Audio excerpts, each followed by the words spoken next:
مدن قدومية مدنياش قراها شعبك يا خيارتك لبا دمانتي محمد سلام يا سلامة السلام عليكم ورحمة الله وبركاته.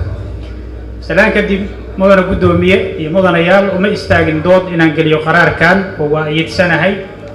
لكن وحربا إن وحير قدروا سيدا صاحبك يجهر ريو كله سيدا هذا سعة مدن قدومية صدق دي بشي ماي سنة كي تجي لبكون يتضبيه طبعا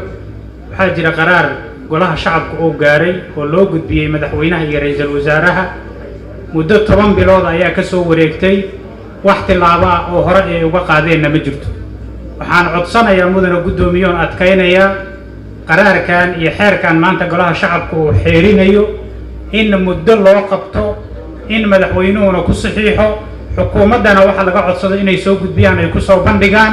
ee aan la yeelin muddo furan